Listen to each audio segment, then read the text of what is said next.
بسم اللہ الرحمن الرحیم الحمد للہ رب العالمین والصلاة والسلام علی اشرف الانبیاء والمرسلین وعلی آلہ واصحابہ اجمعین ومن تبعہم باحسان الی یوم الدین اما بعد۔ ناظرین کرام، جن، جادو، نظر بد، اس سلسلے کا ایک حلقہ گزشتہ مرتبہ آپ نے سنا تھا، اسی کا تسلسل آج ہم لوگ آپ کے سامنے پیش کر رہے ہیں۔ ہمارا جو عنوان تھا وہ تھا جن اور ان کی حقیقت۔ کتاب و سنت میں جنوں سے متعلق اللہ تبارک و تعالی نے یہ بات بھی بیان فرمائی ہے نبی اکرم صلی اللہ علیہ وسلم کی زبانی کہ ان کی غذا کیا ہے۔ حضرت عبداللہ ابن مسعود رضی اللہ تعالیٰ عنہ روایت فرماتے ہیں کہ نبی اکرم صلی اللہ علیہ وسلم نے یہ بات بیان فرمائی، اور یہ روایت کئی الفاظ کے ساتھ متعدد صحابہ سے منقول ہے کہ جنہوں نے آ کر نبی اکرم صلی اللہ علیہ وسلم سے پوچھا، جو مومن جن تھے، جو مسلمان جن تھے، انہوں نے پوچھا کہ اللہ کے نبی، ہمارا کھانا کیا ہوگا، ہمارے لیے کھانے میں کیا چیز ہوگی؟ تو نبی اکرم صلی اللہ علیہ وسلم نے یہ بات بیان فرمائی کہ ہر ہڈی جو اللہ تبارک و تعالیٰ کا نام لے کر جس جانور کو ذبح کیا گیا ہو، اس کی ہڈی، اس ہڈی پر اللہ تبارک و تعالیٰ تمہارے لیے گوشت اگا دیں گے، گوشت جو ہے اس پر آ جائے گا، تم وہ کھاؤ گے، اور ہر جانور کا جو گوبر ہوتا ہے وہ تمہارے جانوروں کے لیے، تمہاری سواریوں کے لیے غذا بنے گا۔ صحیح مسلم کی یہ روایت ہے۔ اس حدیث سے ایک بات تو یہ معلوم ہوتی ہے کہ جن کھاتے پیتے بھی ہیں، جن کھاتے پیتے ہیں، یہ صفت فرشتوں کی نہیں ہے، فرشتے کھاتے پیتے نہیں، لیکن جنوں کے بارے میں یہ بات معلوم ہوتی ہے کہ وہ کھاتے پیتے بھی ہیں، اور خاص طور پہ یہ بات معلوم ہوتی ہے کہ جو مومن جن ہیں، جو مسلمان جن ہیں، ان کے لیے اللہ تبارک و تعالیٰ نے نبی اکرم صلی اللہ علیہ وسلم کی زبانی یہ غذا میسر کی ہے کہ جو حلال جانور اللہ کے نام سے ذبح کیے جاتے ہیں، وہ جانور، ان کی ہڈیوں پر اللہ تبارک و تعالیٰ ان کے لیے گوشت اگا دیتے ہیں۔ تو یہ صحیح مسلم کی ایک روایت ہے جس سے معلوم ہوتا ہے کہ یہ کھاتے پیتے بھی ہیں۔ اس کے علاوہ صحیح مسلم ہی کی ایک اور روایت ہے، حضرت جابر رضی اللہ تعالیٰ عنہ روایت فرماتے ہیں کہ نبی اکرم صلی اللہ علیہ وسلم نے یہ بات بیان فرمائی۔ حدیث کا خلاصہ آپ کے سامنے رکھتا ہوں کہ آدمی جب گھر میں داخل ہوتا ہے اور بسم اللہ کہہ کر دروازہ بند کرتا ہے، تب پھر شیطان اپنے ساتھیوں سے کہتا ہے، جو شیطان دنیا میں گھوم رہے ہوتے ہیں، اپنے ساتھیوں سے کہتا ہے کہ تمہارے لیے گھر نہیں، اور جب کھانے بیٹھ کر بسم اللہ کہتا ہے تو کہتا ہے کہ تمہارے لیے کھانا بھی نہیں، تمہارے لیے رات گزارنے کی جگہ بھی نہیں، تمہارے لیے کھانا بھی نہیں ہے۔ لیکن وہی جب انسان گھر میں داخل ہوتا ہے اور اللہ کا نام لے کر دروازہ نہیں بند کرتا اور کھانے سے پہلے بسم اللہ نہیں کہتا، تو شیطان اپنے ساتھیوں کو آواز دے کر کہتا ہے کہ چلے آؤ، آج تمہارے لیے رہائش ٹھکانہ بھی مل گیا اور تمہارے لیے کھانا بھی مل گیا۔ تو گیا کھاتے وقت اگر بسم اللہ نہیں کہتے ہیں تو شیطان کھانے میں شریک ہو جاتے ہیں۔ اس سلسلے میں کئی ایک روایتیں موجود ہیں، ان کی تفصیل میں جانا مقصود نہیں ہے، وہ کیا کھاتے ہیں کیا نہیں کھاتے ہیں۔ البتہ سرکش جنوں کے تعلق سے جو کافر جن ہیں، ان سے متعلق یہ بات ثابت ہے کہ غیر اللہ کے نام پر ذبح کیا گیا جانور وغیرہ وہ سب کھا لیتے ہیں۔ مومن جن جو ہوتے ہیں بالکل وہ پاک اور حلال غذا ہی کھاتے ہیں۔ تو ان کی غذا سے متعلق یہ کچھ باتیں اسلامی شریعت میں ہم اور آپ کو ملتی ہیں کہ وہ کیا کھاتے ہیں اور کیا پیتے ہیں۔ تو ایک بات اور یہ جنوں سے متعلق کتاب اور سنت میں ہم اور آپ کو بتائی گئی ہے۔ جنوں کا ٹھکانہ کیا ہے، جن رہتے کہاں ہیں، اس سلسلے میں عام طور پہ یہ باتیں مشہور ہیں، بہت زیادہ مشہور ہیں کہ جن ویران علاقوں میں رہتے ہیں، جھاڑیوں میں رہتے ہیں، جنگلات میں رہتے ہیں، کھنڈرات میں رہتے ہیں، ایسے راستے جو انتہائی خوفناک سمجھے جاتے ہیں اس قسم کے راستوں پہ رہتے ہیں۔ اس قسم کی باتیں مشہور بہت ہیں۔ البتہ اللہ کے نبی صلی اللہ علیہ وسلم کی حدیث سے یہ بات معلوم ہوتی ہے کہ نبی اکرم صلی اللہ علیہ وسلم نے یہ بات بیان کی ہے کہ جھاڑیاں جو ہوتی ہیں اس میں جن ہو سکتے ہیں۔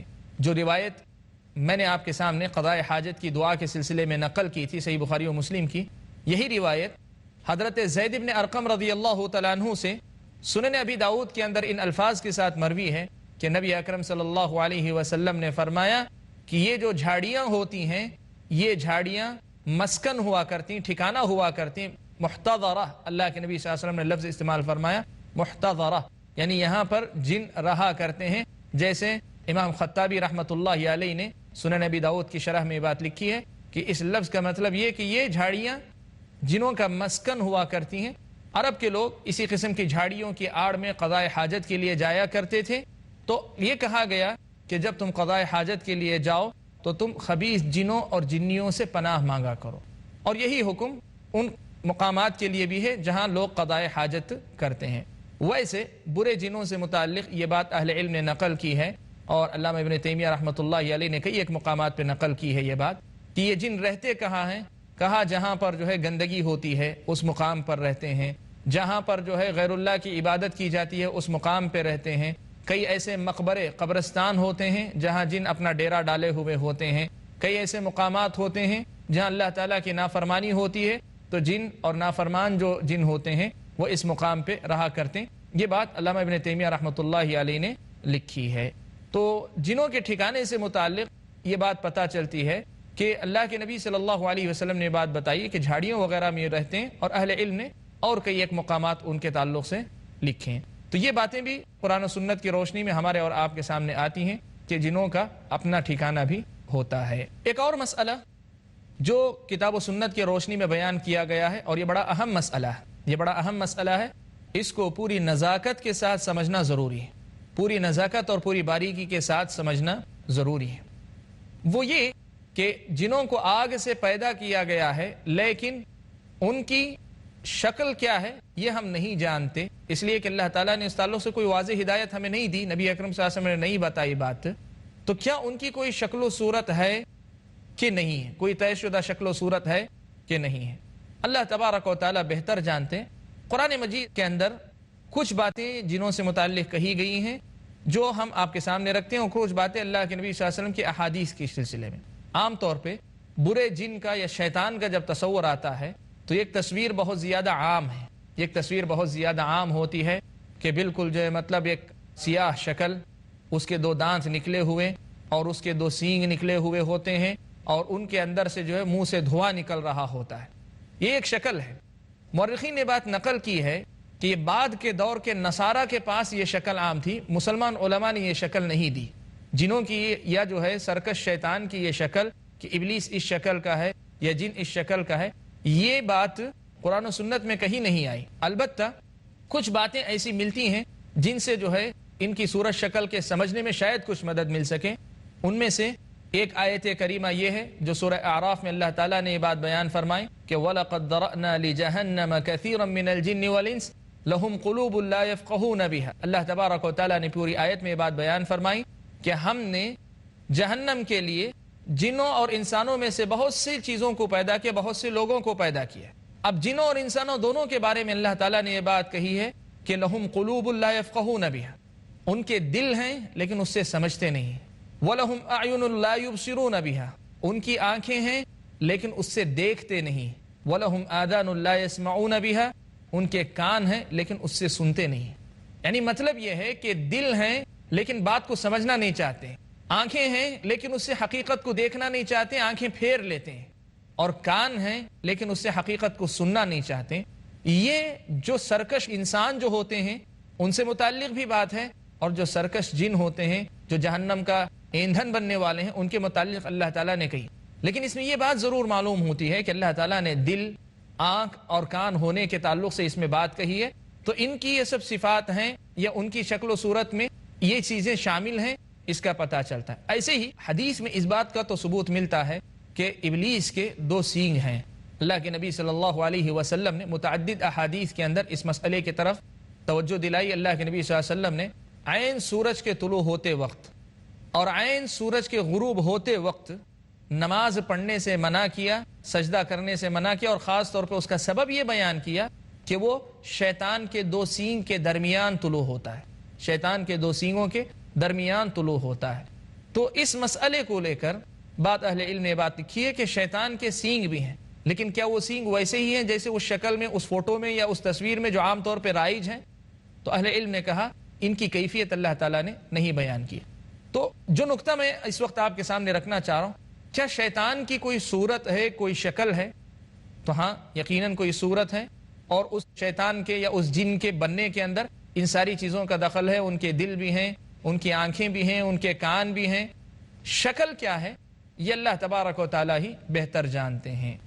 لیکن کیا اس کا مطلب یہ ہے کہ ان کی کوئی شکل ہے کہ نہیں، یا پھر دوسرے الفاظ میں کیا ہم عام انسان اس کو اس کی اصلی شکل میں دیکھ سکتے ہیں کہ نہیں دیکھ سکتے ہیں؟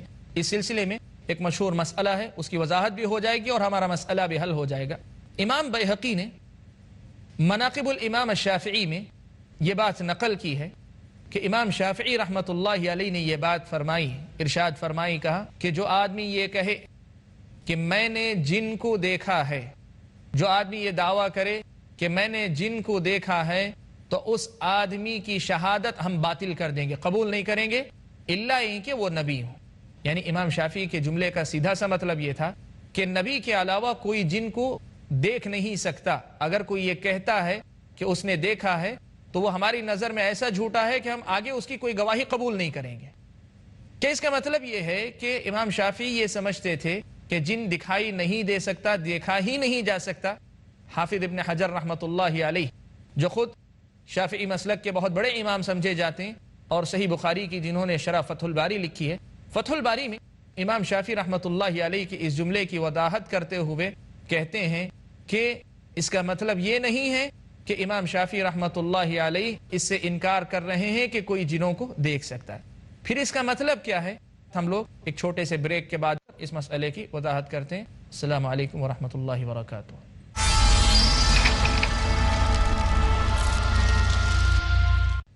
ناظرین کرام، بریک پر جانے سے پہلے ہم لوگوں نے یہ مسئلہ سنا تھا کہ امام شافعی رحمۃ اللہ علیہ نے یہ بات کہی کہ جو آدمی یہ کہتا ہے کہ اس نے جن کو دیکھا ہے، ہم اس کی شہادت کو باطل کر دیں گے، الا کہ وہ نبی ہوں، تو نبی ان کو دیکھ سکتے ہیں۔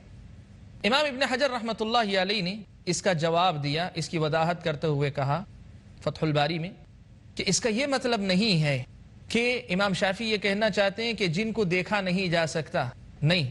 امام شافعی کے جملے کا مطلب یہ ہے کہ کوئی آدمی یہ دعویٰ کرے کہ میں نے جن کو اس کی اصلی شکل میں دیکھا ہے، تب پھر یہ دعویٰ جھوٹا ہے۔ اس کی اصلی شکل میں اس کو نہیں دیکھا جا سکتا۔ اور اس سلسلے میں سورہ اعراف کی یہ آیت کریمہ کہ اِنَّهُ يَرَاكُمْ هُوَ وَقَبِيلُهُ مِنْ حَيْثُ لَا تَرَوْنَهُمْ کہ بے شک وہ اور اس کی جماعت تم کو دیکھتی ہے اس مقام سے جہاں سے تم ان کو نہیں دیکھتے، من حیث لا ترونہم جہاں سے تم ان کو نہیں دیکھتے۔ اس آیت کی تشریح میں بعض اہل علم نے یہی بات کہی کہ جن اپنی اصل کے اعتبار سے نہ دکھائی جانے والی مخلوق ہے۔ لیکن کیا اس کا مطلب یہ ہے کہ جنوں کو دیکھا ہی نہیں جا سکتا؟ تو اس سلسلے میں ابن حجر رحمۃ اللہ علیہ نے جو بات کہی کہ نہیں، جنوں کو جو ہے دیکھا جا سکتا ہے ان کی شکل سے ہٹ کر کسی اور شکل میں، تو اس کا ثبوت قرآن و سنت کے اندر بہت سی مثال، بہت سی چیزوں کے، بہت سی احادیث کے اندر اور بہت سی آیتوں کے اندر ملتا ہے۔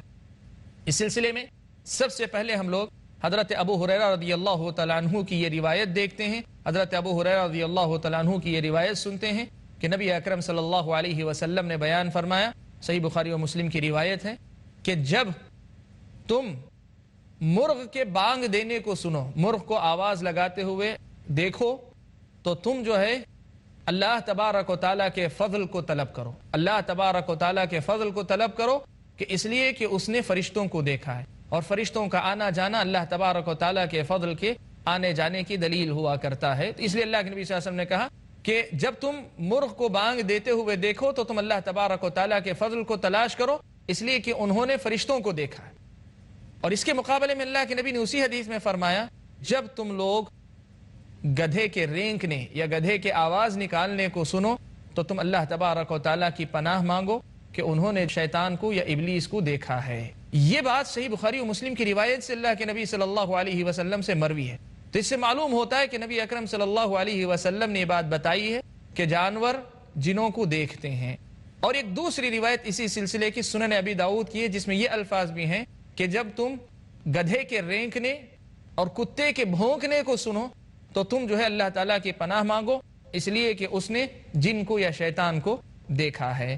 تو اس سے معلوم ہوا کہ جن کو جو ہے دیکھا جا سکتا ہے، لیکن اس کی اپنی اصلی شکل میں نہیں، اس کی اصلی شکل میں نہیں دیکھا جاتا۔ یہ پہلے حصے سے ثابت ہوا، لیکن اس کو دیکھا جا سکتا ہے، وہ اس دوسرے حصے سے یہ بات ثابت ہوئی۔ یہاں پہنچ کر ہم ایک بہت ہی اہم مسئلے کو جو ہے چھیڑنا چاہتے ہیں، ایک بہت ہی اہم مسئلے پر گفتگو کرنا چاہتے ہیں، اور وہ مسئلہ ہمارے اس موضوع کا انتہائی اہم پہلو ہے وہ یہ کہ اللہ تبارک و تعالیٰ نے جنوں کو شکلیں بدلنے کا اختیار دیا ہے، شکلیں بدلنے کی طاقت اللہ تبارک و تعالیٰ نے ان کو عطا کی. وہ مختلف لوگوں کی شکلیں اختیار کر سکتے ہیں، وہ مختلف لوگوں کی صورت میں آ سکتے ہیں. یہ بات بہت سے مقامات پر اللہ کے نبی صلی اللہ علیہ وسلم سے منقول ہے. میں آپ کے سامنے اس سلسلے میں کچھ حوالے نقل کرتا ہوں جو مجھ کو اور آپ کو اس مسئلے کو سمجھنے میں بہت مدد دیں گے. اس سلسلے کا سب سے پہلا جو حوالہ ہے کہ جن یا شیطان یا ابلیس جو ہوتے ہیں وہ شکل بدل کر آ سکتے ہیں، انسانی شکل میں آ سکتے ہیں، جانوروں کی شکل میں آ سکتے ہیں. اس کا جو ہے مطلب ثبوت سب سے پہلے جو ہے حضرت ابو ثعلبہ خشنی رضی اللہ تعالیٰ عنہ کی روایت کردہ حدیث ہے. معجم طبرانی وغیرہ کی یہ روایت ہے. نبی اکرم صلی اللہ علیہ وسلم نے یہ بات بیان فرمائی، کہا کہ الجن ثلاثۃ اصناف، جن 3 قسم کے ہیں. جن جو ہے 3 قسم کے ہیں. یہ قسم تو وہ ہے جن کے پر ہیں ہواؤں میں اڑتے ہیں، جن کے پر ہیں جو ہواؤں میں اڑتے ہیں. دوسری قسم اللہ کے نبی صلی اللہ علیہ وسلم نے بیان فرمائی، کہا حیات و کلاب، سانپ اور کتے کی شکل میں آتے ہیں. اور اللہ کے نبی نے تیسری قسم کے بارے میں شکل نہیں ذکر کی، ان کی صفت بیان کی. اللہ کے نبی نے کہا تیسری قسم جنوں کی وہ ہیں جو کسی بھی مقام پہ اترتے سفر کرتے رہتے ہیں. اس سے بات معلوم ہوتی ہے کہ جن ایک ہی شکل میں نہیں، وہ مختلف شکلوں میں ہوتے ہیں. ہواؤں میں اڑتے ہیں، پرندوں کے پر لگا کر اڑنے والے بھی ہوتے ہیں، اور کتے اور سانپ کی شکل میں بھی ہوتے ہیں. یہ تو حدیث سے یہ بات ثابت ہوئی. اس کے علاوہ تاریخ سے بہت سے حوالے ہمارے اور آپ کے سامنے ملتے ہیں جن کا تذکرہ مختلف احادیث کی کتابوں میں بھی ہے. سب سے بڑا جو حوالہ مجھ کو اور آپ کو اس سلسلے میں ملتا ہے وہ ہے نبی اکرم صلی اللہ علیہ وسلم کے قتل کا جب مشورہ ہو رہا تھا. آپ جانتے ہیں مکہ کے سارے مشرک مل کر اللہ کے نبی صلی اللہ علیہ وسلم کی دعوت کی مخالفت کرتے ہیں. مخالفت کرتے کرتے کرتے جب تنگ آ جاتے ہیں تو اخیر میں مل کر یہ مشورہ کرتے ہیں کہ محمد صلی اللہ علیہ وسلم سے کیسے چھٹکارا پایا جائے، اس لیے کہ ان کی وجہ سے ہمارے آبا و اجداد کا دین جو ہے وہ رفتہ رفتہ جو ہے کمزور ہوتا جا رہا ہے. لوگ ہمارے آبا و اجداد کے دین سے پھرتے جا رہے ہیں. یہ بات تاریخ کی کتابوں میں، سیرت کی کتابوں میں متعدد علماء نے لکھی ہے کہ جب یہ مشورہ ہو رہا تھا دار الندوہ میں، مکہ کی پارلیمنٹ میں جب یہ مشورہ ہو رہا تھا تو اس وقت شیطان بھی شیخ النجدی، نجد کے ایک بوڑھے آدمی کی شکل میں شریک ہوا تھا. نجد کہتے ہیں زمین کا اونچا علاقہ، زمین کا اونچا علاقہ. مکہ جو ہے ایک نشیب کا علاقہ سمجھا جاتا ہے، تو یعنی مکے کا نہیں تھا، کہیں باہر کے دور دراز علاقے سے آیا ہوا ایک بوڑھا آدمی تھا. تو شیطان شیخ النجدی، نجد کے ایک بوڑھے آدمی کی شکل میں اس مشورے میں شامل ہوا تھا. لوگوں نے پوچھا تو اس نے کہا کہ میرا بھی وہی مقصد ہے جو تمہارا مقصد ہے. اور یہ مشورہ یہ ہوا تھا کہ نبی اکرم صلی اللہ علیہ وسلم سے یا محمد سے کیسے چھٹکارا پایا جائے. تو آپ کے سامنے سیرت کی کتابوں میں آپ پڑھیں یہ واقعہ، یہ بات نقل کی گئی ہے کہ ابلیس نے اس معاملے میں بڑھ چڑھ کر حصہ لیا تھا اور اپنا جو ہے یہ کردار اس نے پیش کیا تھا. لوگوں نے اس کے سامنے یہ بات رکھی کہ ایسا کیا جائے کہ محمد صلی اللہ علیہ وسلم کو نکال باہر کیا جائے، مکے سے نکال دیں گے، جلا وطن کر دیں گے. تو ابلیس نے مخالفت کی، کہا کہ اس سے تو ان کا معاملہ اور آسان ہو جائے گا، مدینے میں یا دوسرے مقام پہ اپنے ساتھیوں کے ساتھ رہ کر وہ طاقتور ہو جائیں گے. دوسرا مشورہ کسی نے دیا، کہا کہ نہیں، ہم ان کو گھر میں قید کر کے رکھ لیں گے، ہم ان کو گھر میں قید کر کے رکھ لیں گے. تو شیطان نے اس کی بھی مخالفت کی، کہا کہ نہیں، تم قید کر کے رکھو گے، کل ان کے ساتھی آئیں گے، حملہ کریں گے، کسی نہ کسی طریقے سے چھڑا کر لے جائیں گے. بلکہ شیطان نے یہ کہا تھا کہ محمد کا رب ان کو جو ہے اس قید سے آزاد کر کے ان کے ساتھیوں تک پہنچا دے گا. پھر تیسرا مشورہ ابو جہل جو اس امت کا فرعون ہے، اس نے یہ مشورہ دیا، کہا کہ میری رائے یہ ہے کہ ہر قبیلے سے ایک صحت مند نوجوان لے لیا جائے اور یہ صحت مند نوجوان گھر کو گھیر لیں محمد صلی اللہ علیہ وسلم کے، اور صبح سویرے جب وہ گھر سے نکلیں تو ایک ہی ساتھ ایک ہی وار کی شکل میں سب لوگ جو ہے اپنی تیز دھار تلواروں سے نبی اکرم صلی اللہ علیہ وسلم پر حملہ کر دیں. اس سے کیا ہوگا؟ خون سب قبیلوں میں بڑھ جائے گا اور محمد صلی اللہ علیہ وسلم کا قبیلہ ان سے بدلہ لینے کی جرات نہیں کرے گا. تو ابلیس نے کہا کہ ھذا ھو الرائے، اس امت کے فرعون نے مشورہ دیا، ابلیس نے تائید کی، کہا کہ یہی رائے ہے. تو یہ واقعہ جو ہے یہ سیرت کا بہت مشہور و معروف واقعہ اور تقریباً سیرت کی کتابوں میں مذکور ہے کہ جب اللہ کے نبی صلی اللہ علیہ وسلم کے قتل کا مشورہ ہو رہا تھا، اس وقت نجد کے ایک بوڑھے آدمی کی شکل میں یہ شیطان شریک ہوا تھا۔ تو اس واقعے سے جو بات ہم ثابت کرنا چاہ رہے ہیں، جو بات بتانا چاہ رہے ہیں وہ یہ کہ شیطان کو اللہ تبارک و تعالیٰ نے یا جنوں کو اللہ تبارک و تعالیٰ نے شکل بدلنے کی طاقت دی ہوئی ہے، صورت بدلنے کی طاقت اللہ تبارک و تعالیٰ نے دی ہوئی ہے۔ جیسا کہ آپ نے دیکھا کہ ابلیس نجد کے ایک بوڑھے آدمی کی شکل میں اس میٹنگ کے اندر شریک ہوا تھا، اور پوری میٹنگ میں وہ آخر تک موجود رہا، اور جب فیصلہ ہوا تو پھر وہ واپس لوٹ گیا۔ تو یہ مسئلہ بڑا اہم ہے کہ شیطان کو انسان کی شکل یا کوئی اور شکل اختیار کرنے کی طاقت اللہ تبارک و تعالیٰ نے دی ہے۔ ایسا ہی ایک اور واقعہ تاریخ سے ہم اور آپ کو ملتا ہے، وہ واقعہ ہے جنگ بدر کے موقع کا۔